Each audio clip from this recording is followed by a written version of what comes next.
श्री स्वामी समर्थ. माघ महिन्यातील अत्यंत महत्त्वाची आणि सर्व पापातून मुक्ती देणारी जया एकादशी.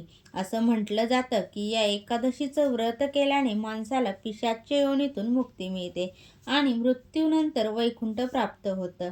आजच्या या व्हिडिओमध्ये आपण जया एकादशीचा मुहूर्त, पूजाविधी आणि प्रभावी उपाय यामागची एक पौराणिक कथा आहे, ती सुद्धा मी तुम्हाला सांगणार आहे. त्यामुळे व्हिडिओ शेवटपर्यंत नक्की पहा, कारण शेवटी मी तुम्हाला एक असा उपाय सांगणार आहे जो तुमच्या आयुष्यातील आर्थिक अडचणी दूर करू शकतो. तर बघा, जया एकादशीचं महत्त्व म्हणजे जया एकादशीला भीष्म एकादशी म्हणूनही ओळखलं जातं.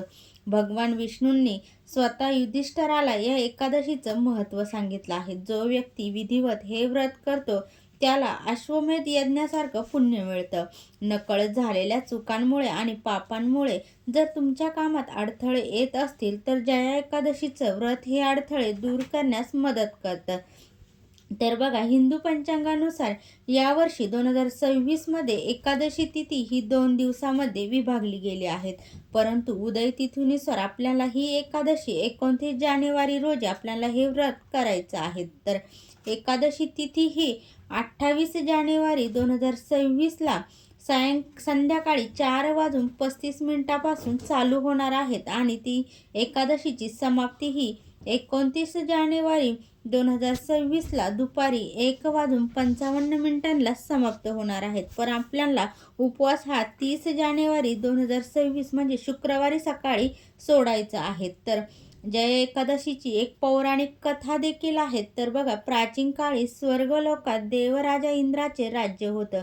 तिथे नंदवनात गंधर्व गात असत आणि अप्सरा नृत्य करत असत. एकदा इंद्राच्या दरबारात उत्सव सुरू होता.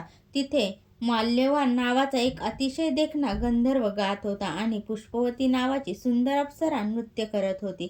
गायन आणि नृत्याच्या दरम्यान पुष्पवती आणि माल्यवान एकमेकांकडे आकर्षित झाले. एकमेकांच्या प्रेमात गुंग झाल्यामुळे माल्यवान गाताना सुरांमध्ये चूक करू लागला. यामुळे इंद्राच्या लक्षात आले की दोघांचे लक्ष कर्तव्याऐवजी एकमेकांमध्ये आहे. हा इंद्राचा अपमान होता. संतापलेल्या इंद्रदेवाने त्यांना शाप दिला की तुम्ही दोघांनी स्वर्गातील मर्यादा मोडल्या आहेत, म्हणून तुम्ही पती पत्नी म्हणून पिशाच्य योनीत जाऊन मृत्यूलोकात दुःख भोगाल. शाप मिळाल्यामुळे दोघेही हिमालय पर्वतावर पिशाच्य रूपात राहू लागले. त्यांना खूप कष्ट सोसावे लागले होते. पिशाच्य योनीत त्यांना ना नीट जेवण मिळत होते ना झोप. एकदा माघ महिन्यातील शुक्ल पक्षातील एकादशी आली. कडाक्याची थंडी असल्याने त्या दिवशी दोघांनी काहीही खाल्ले नाही. थंडीमुळे त्यांना रात्री झोपही लागली नाही, म्हणजेच त्यांचे नकळत जागरण झाले. दुसऱ्या दिवशी सकाळी थंडी आणि भुकेमुळे माल्यवान आणि पुष्पवती यांचा मृत्यू झाला. मात्र त्यांनी नकळतपणे जया एकादशीचे व्रत, उपवास आणि जागरण केल्यामुळे भगवान विष्णू त्यांच्यावर प्रसन्न झाले. मृत्यूनंतर त्यांना पिशाच्य योनीतून मुक्ती मिळाली आणि ते पुन्हा त्यांच्या दिव्य रूपात स्वर्गलोकात परतले. जेव्हा इंद्रदेवाने त्यांना पुन्हा स्वर्गात पाहिले तेव्हा त्यांनी विचारले की त्यांना शापातून मुक्ती कशी मिळाली. तेव्हा माल्यवानाने सांगितले की हे सर्व भगवान विष्णूंच्या जया एकादशीच्या व्रताचा प्रभाव आहे. तर बघा, मनुष्य कितीही मोठ्या संकटात असला किंवा त्याच्याकडून काही चुका झाल्या असल्या तरी मनोभावाने एकादशीचे व्रत केल्यास त्याला पापातून मुक्ती मिळते आणि प्रगतीचा मार्ग मोकळा होतो.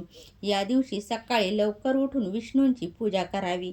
पिवळी फुले आणि विशेषतः तुळशीची पाने अर्पण करायला विसरू नका. लक्षात ठेवा, पण एकादशीला तुळशी तोडू नये, ती आदल्या दिवशीच तोडून ठेवावी. दिवसभर सात्विक आहार घ्यावा आणि कोणाचंही मन दुखावू नयेत. आता आपण जाणून घेऊया की या दिवशी आपल्याला खास उपाय काय करायचे आहेत. ज्याने घरामध्ये सुख, शांती आणि समृद्धी हवी आहे त्यांनी या दिवशी संध्याकाळी तुळशीसमोर शुद्ध गाईच्या तुपाचा दिवा लावावा आणि विष्णू सहस्रनामाचा पाठ करावा. यामुळे घरातील नकारात्मक ऊर्जा नष्ट होते. व्हिडिओ आवडल्यास लाईक, शेअर, कमेंट करा. चॅनलवरती नवीन असाल तर चॅनलला सबस्क्राईब करा. कमेंटमध्ये ओम नमो भगवते वासुदेवाय नमः अवश्य लिहा. श्री स्वामी समर्थ अवश्य लिहा. श्री स्वामी समर्थ. जय जय स्वामी समर्थ.